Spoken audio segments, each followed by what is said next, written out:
So, hello everyone. As always, we always announce that we are recording our studies in order for you yourselves, if you want us to go through the lesson again, or somebody else that would like to benefit from what we're doing. And in this sense, in case you don't want to show yourself or your name, you just have to, you can just in the three dots on the upper corner, you can just remove your name and even your image if that is the case, okay? So we are continuing with the studies of the book by Joanna de Angelis, The Spirit, psychographed by the medium Divaldo Franco. And the name of the book is Alert. We have been translating that with the permission of Mansão do Caminho, Editora Leal Publisher, and but it's not yet published, okay? We are on lesson 28, and I'm going to start sharing my screen with you. Okay. It is a very difficult topic to talk about today. But one that is very up to date and very necessary for us to talk about as well. I believe, I mean, my point of view, and I think we can benefit a lot what Joanna de Angelis is bringing to us in this topic today. Okay, so I'm going to start reading. This is lesson 28 of the 60 that we have on the book. So we are almost halfway through. Suicides as well. The vapors of cultivated ire perturb the emotional balance. The toxins of vitalized distress poison the centers of psychic harmony.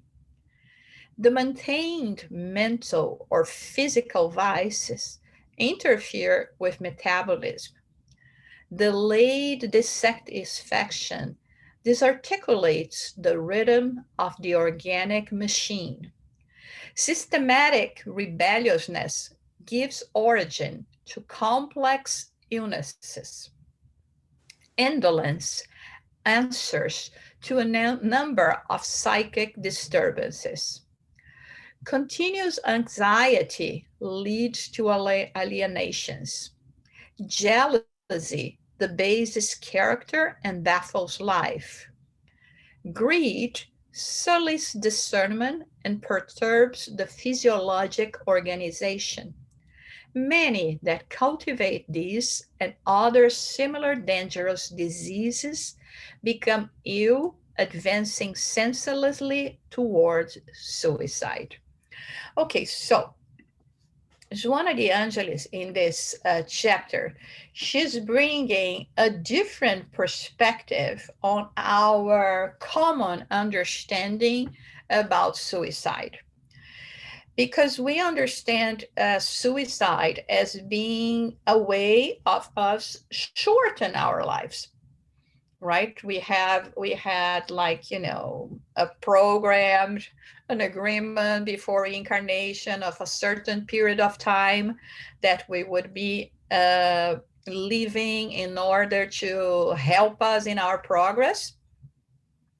And for whatever reason, we decided to shorten this experience. Commonly, we think about those that all of a sudden take their own lives. But here, she's calling our attention to other things that may also impact our health and compromise our time on earth. Whether if it is shortening it or if it is through a process of illness that we could perhaps avoid or delay, it is going to impact on the fulfillment of our commitments. So here she's listing in this first part the emotional imbalances that can actually provoke that. So anger, rebellion, indolence, jealousy, greed, always being dissatisfied with something, all of that will wind up interfering with our metabolism, like it says here. Our cells are going to resent that. We can take as an example, for instance, when we receive news that are very troubling to us, many times we feel like we got a punch in the stomach. People can even go to the point of vomiting or something, or any other response, physical response, because of the emotional distress, even heart attacks, right? For a sudden notice, so I mean, we can faint, all of this. So for us to doubt that our emotional state does not interfere with our physical condition, it's not logic. They may not be that extreme. I mean, when they are extreme, we can say, oh no, I attest that this, I mean, I received it as such a shocking news that I fainted, I had a heart attack, my hair went gray overnight, because this is something that happens as well, right? And then we can attest when we see those extreme changes, but it doesn't mean that unseen changes are not happening as well when we are all the time giving ourselves to this kind of emotional imbalances. Comments, questions? I have a question for the Native Americans. I know that there is a difference that when we are talking about emotions, we use imbalance or imbalance? Imbalance. Imbalance, okay. And when it's physical, it's unbalanced, right? I don't know. Okay, yeah. I don't know either. What? I don't know. No. Yeah, well, okay. So I'll just go say imbalance then, and Okay. but let us research that, because I think there is a difference that characterizes a little bit more, or a terminology that is more appropriate for one case and for the other. Marisol, yes. Yeah, and that said, I have a question about the Portuguese. What is the difference between suicide and suicidio and autocidio? Well, I don't know. I really don't. The autocidio here, it's auto means self. Yes. I'm provoking it to me, okay? I guess the reasons I'm not so sure, okay, that she's making this difference here in terms a complete, you know, the killing of ourselves, even if it's in a long term, not an immediate response, okay? She's kind of showing a different terminology for this constant, compromising that leads us to premature death. But I cannot. What I understand is the suicide, it's for our body, and what she mentioned is something we create inside urge to imbalance our psychological sentiment and emotions, and then this is starting to destroying our self-esteem, and then it's a process of what the word they use, like autosuicide. Then what I understand, it's Yeah. was Yeah. So I don't I know. don't know more than yes. Yeah, I'm I mean, looking at there is a word in English that is yeah. it's called autoside. Autoside, I imagine is pronounced. Yeah. So, well, it's interesting. I think it refers to a method of suiciding. I don't know. I think we should look into it. But it's one of those things that, like you're saying, that she uses a word like deliberately, and Yeah. and we should look into it. Yeah, because I don't know. I would say that perhaps it's more related to uh, self destruction. That is more related to a long term or a series of unfortunate actions on our behaviors on our part. As suicide, we are just thinking about something immediate. But I mean, both at the end of the day, they both refers to us doing that because I mean, you cannot commit suicide for me, right? You can help me, but you cannot do it. It's always going to be, I mean, me doing that. So it's more, I think, yeah. But I'll try to see, and if someone else, if you get something from that, please let me know. Any more comments or questions? And then I understand the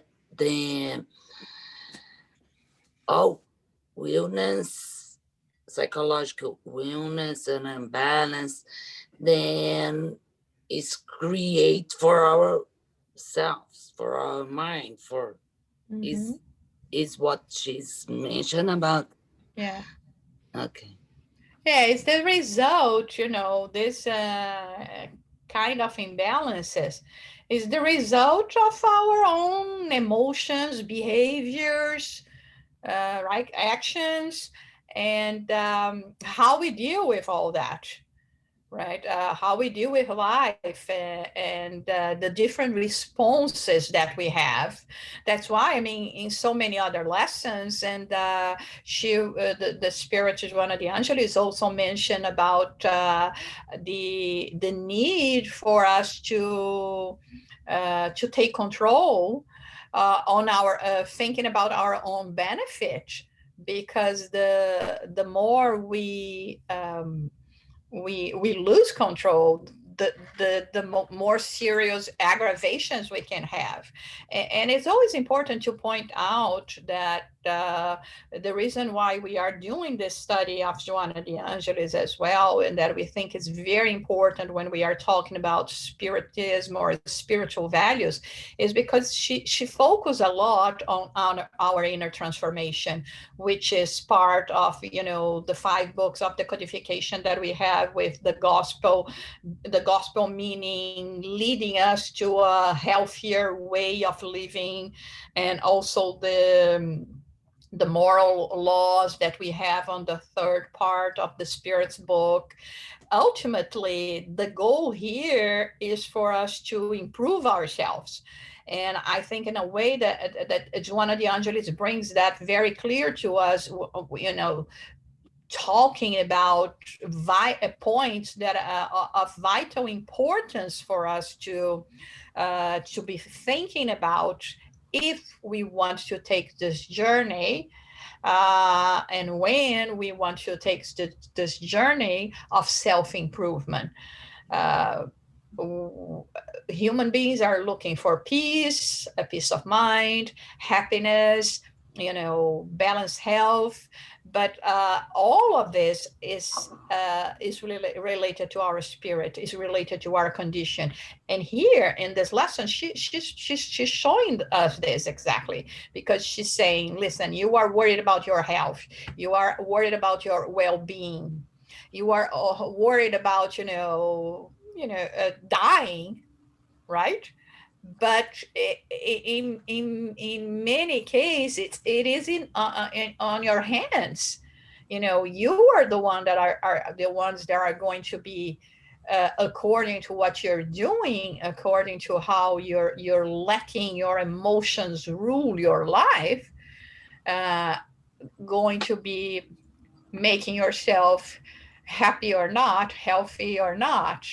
And that's why it's so important for us. And I think it brings us to day-to-day lessons that can help us tremendously in this path of inner transformation, self-improvement. Okay. Sarah, Yes. I just looked up autocide. You know what it says? Yeah. It says suicide by crashing the vehicle one is driving. Okay. Oh, okay. Autocide. That's what it says. Okay. Yeah. Yeah, many do commit suicide. Yeah. The car. Yeah. Okay. May I Yeah, ask? but this is not what she's referring to here. No. She's referring actually to, I think she's emphasizing the aspect that we are the ones that are promoting this to happen in our lives with our actions. I see. Okay. Okay. Okay, so let's read the next part. Suicide derived from a deranged gesture, leading the victim to lose the parameters of reality, shocks and produces general commotion. A slow, exhausting, and fatal suicide still goes unnoticed. The victims of self-destruction due to moral mistakes, physical excesses, and spiritual frivolity are found in all social and economic levels. Chronic smokers, irresponsible drug addicts, systematic alcoholics, stupefied sex addicts, suffering from strange and crude obsessions already find themselves in the long stretch on the road of infelicitous suicide.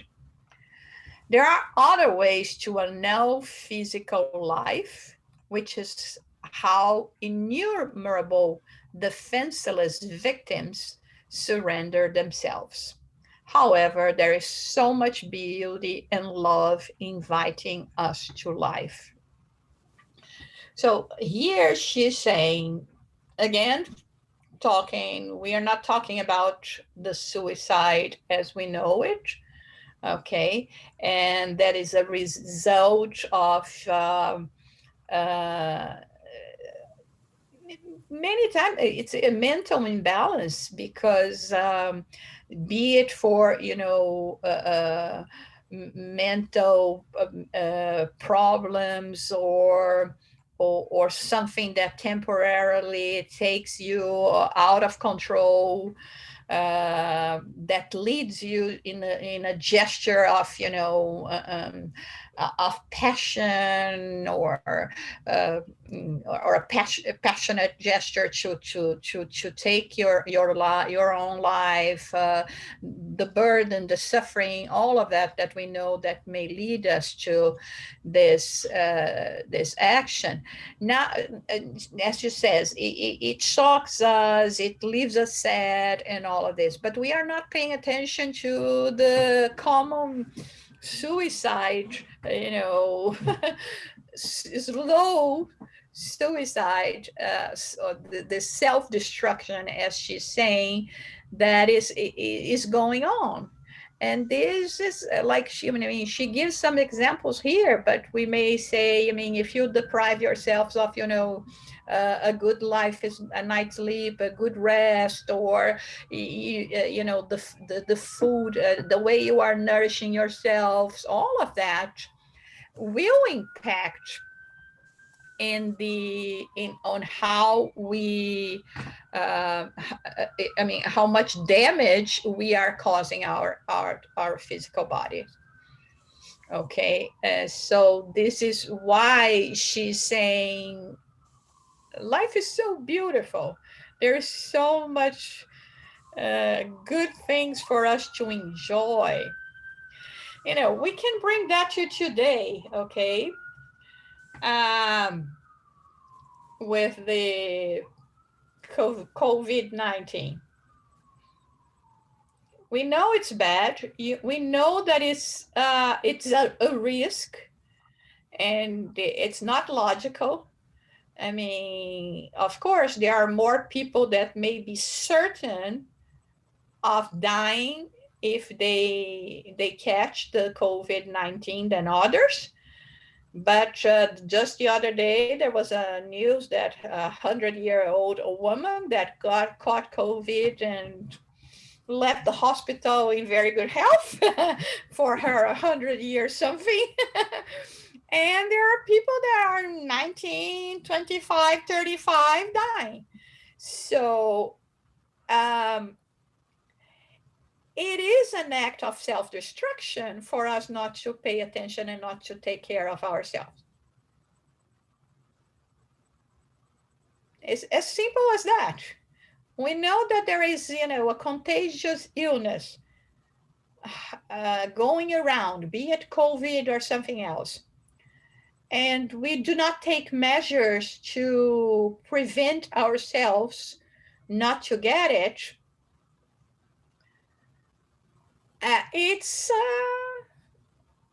It's what she's talking about here. We are not taking good, we are inviting premature death.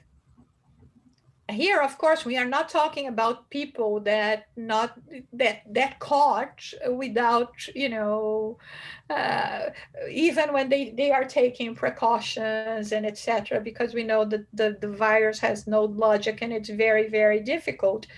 But we have been seeing how many people are just being completely careless in relation to themselves and to their family members. And this is, you know, what Joanna de Angelis is talking about here as well. There is an outbreak of, you know, a different flu in a country. You don't travel to this country, or you don't go to that place, or, you know, we will take measures to take care of yourself, your lives, right? And here is what she's saying here. With so many other behaviors that we may have and that we know that is going to compromise us. We go to the doctor and the doctor says, you know, your diabetes is out of control and we will keep on eating sugar and etc. That is going to make it even worse. This is what she's talking about here. I may not be pulling the trigger, but it is as if I'm doing that in a slow motion, because it is going to wind up leading to my demise, and probably premature one, because I could have been taking more care of myself. Okay, let's not going to be that much worried, because I can read your mind, think, oh my God, yeah, my cholesterol, my this, my that, and I'm still doing this. I mean, let's not go to extremes, okay? Because with all this, you know, food that we have, there is pasteurized and industrial food, chemicals, etc. If you don't eat as well, you're gonna die, and not all of us can just live out of our organic garden, right? I myself have no place for a garden here, and even less to be self-sufficient in terms of this nourishment. So it's important for us to think about all this. Yes, Sonia? And can I understand she's covers not paying attention with ourselves, but the people are around us, because what she mentioned here is this self-destruction. It in this low term, and then the people who are involved not able to pay attention and to see what is going on with yourself. But the people around can see, like someone in alcohol problems, for example, and then we can see, and we can do something about, and not only for ourselves. Sure, we can help, but we know how hard it is, because of our free will. Okay, that is the thing. Even when we are talking about free will in relation to ourselves, it's so hard. We know we shouldn't do certain things, but we may not be ready to commit.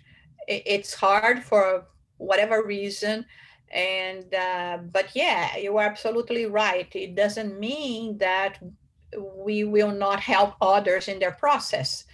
And it would be wonderful talking for an individual point of view. I myself, I like when others will come and help me in process that may be hard for me to go through.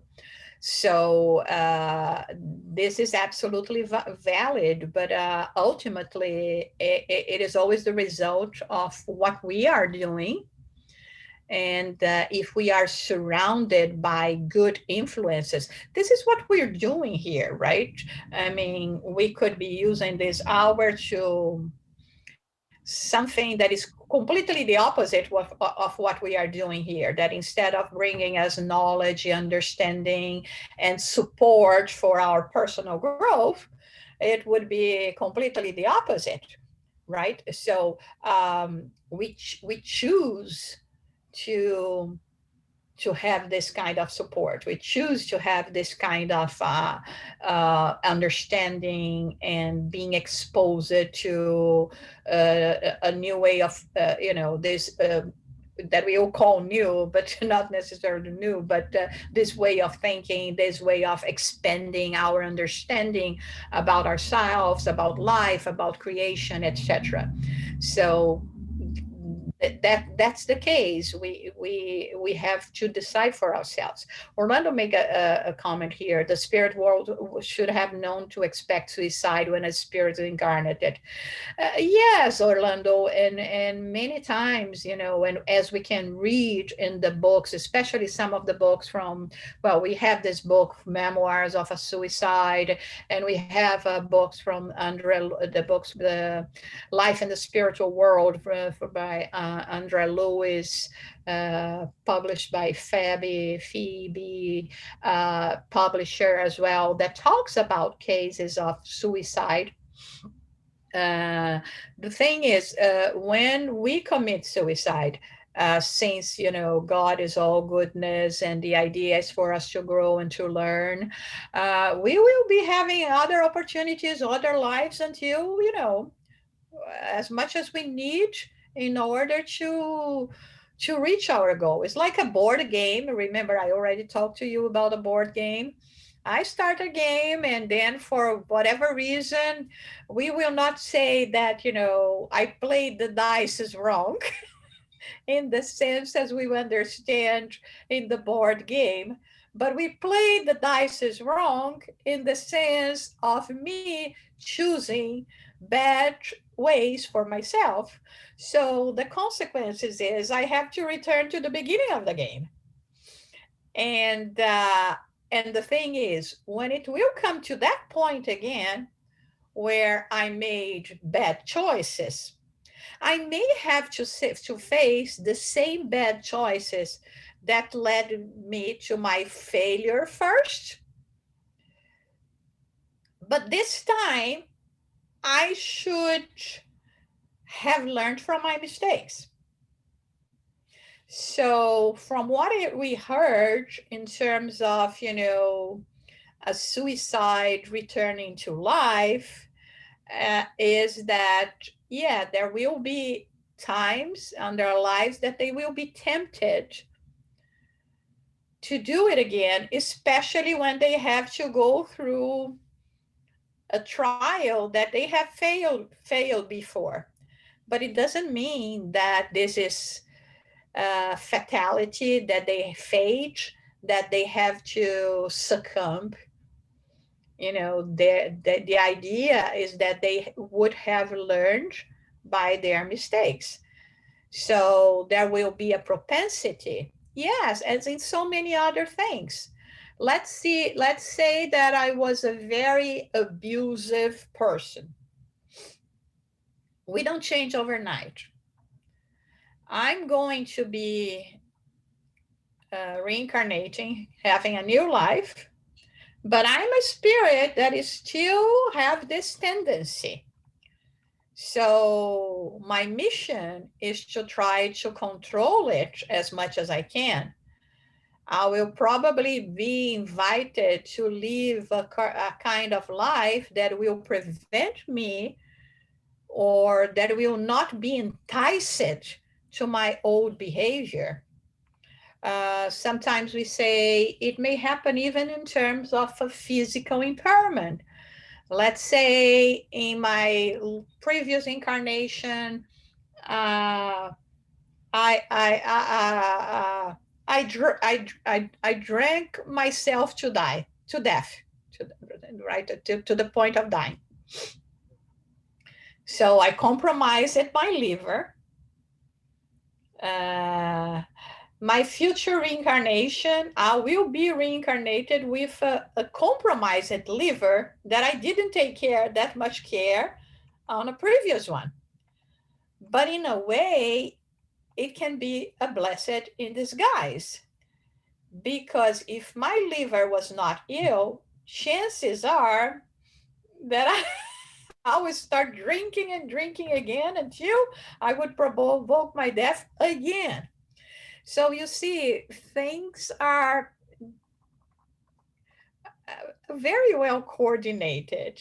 But it's hard for us to understand when we don't see the big picture, and we will not be seeing the big picture that soon. You know, we are very, very far from this possibility. But of course, everything that we are gathering now, everything that we are learning, it is already helping us to connect the dots. Okay. Let's see. Another question. Do parents put their children to trial to test their love for them?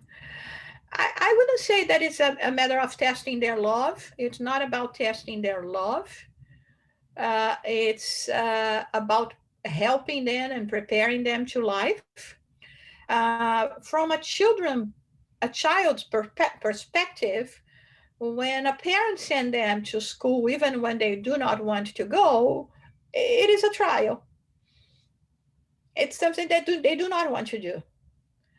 But then from our perspective, from our adult perspective, would you blame the parents because they are forcing their children to go to school, or to take vaccines to prevent them from catching even mortal illnesses, or to take them to the doctors to assure, or to have to go through a surgery to assure that they are going to continue living?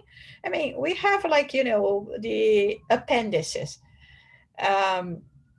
which is a tiny little something that we have in our body that can kill us.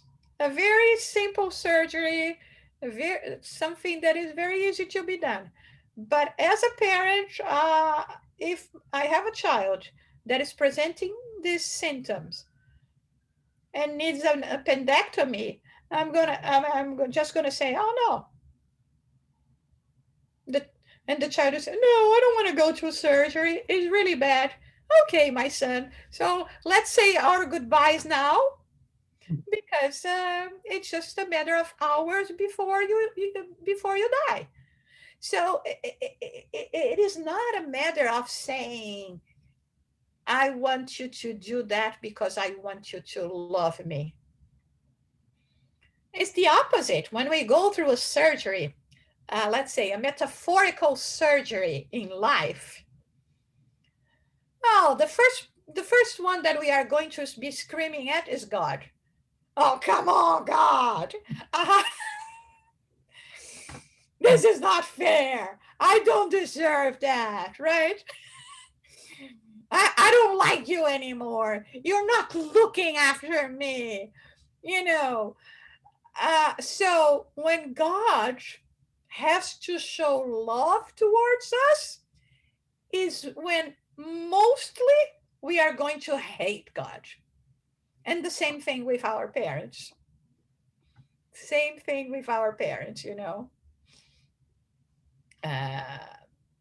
when they are forced to do something for our own good, instead of appreciating their effort, and many times their pain as well, because not a single parent will be happy with seeing their children on surgery or having to go through surgery or treatment or something. This is when they are going to be mostly hated. Okay, let's go to the final part of our topic today. So, safeguard your health attitudes and behaviors, preserving the body's blessing, which life honors you in the inevitable process of evolution. Pray and meditate to annul the negative limitations that may be targeting you. Love and serve undistinguishably, breaking the moral and emotional chains that wish to constrain your noble movements. And in any situation, follow Jesus. Sustain yourself in the mortal faith, maintaining the certainty that everything that happens to you occurs for your well-being, if you know how to conduct yourself in difficult circumstances. Finally, keep in mind that dawn gently colors the darkness while the shadow battles. Blessed resurrection will arrive only after the passage through the tomb, where all awaken to the irrefutable reality of life. So she finishes by saying, we're going to be feeling so much better if we could control ourselves, if we could accept that certain challenges are part of our journey here on earth, that we learn from them, that we can help others, like Sonia was saying, because we have spirits on this earth that perhaps didn't need necessarily to go through such difficult ordeals, but because they are more superior than we are, they say, you know what, if we that know and understand go there to lend them a helping hand, it's going to take much longer for them to succeed. So I will commit myself, I will do the sacrifice to go and help and assist. And so she invites us to see life as a beautiful perspective, to understand that all of this is part of this growth. But she gives us, words of hope by saying, listen, look at this, uh, the new dawns, the new rays, the protection we all have. And when we are able to enlarge our point of view, we will understand that life is not only what we understand, this few decades we may have here on earth, but is a continuous, and that there is a higher purpose in relation to all that. And as a consequence, we will praise even more our physical bodies. Not in the sense of vanity, but in the sense of treating this instrument that has been the reason for this possibility to happen to us, and to keep on going instead of burning this candle both ends.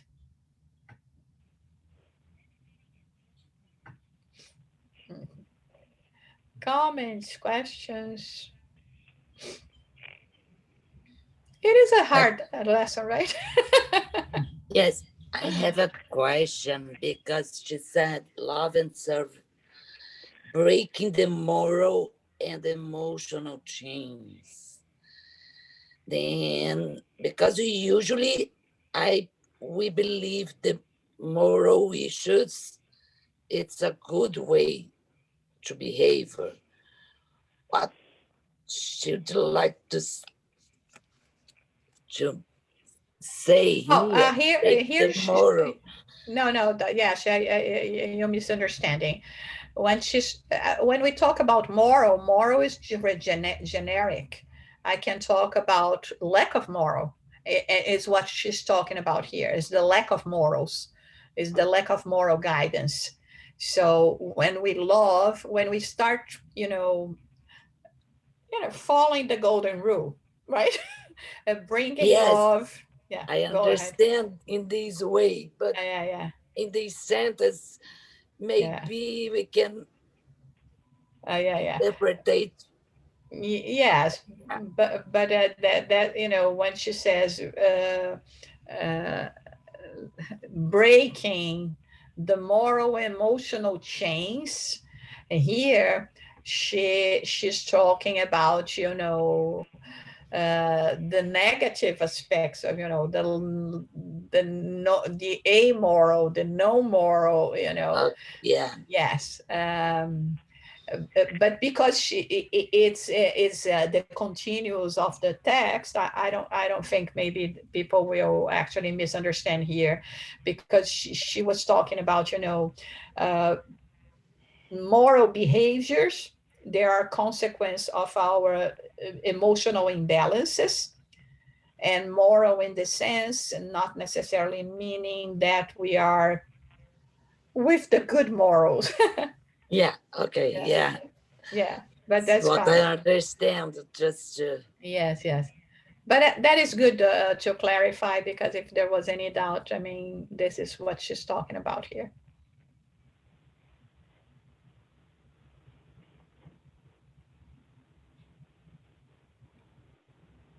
Okay.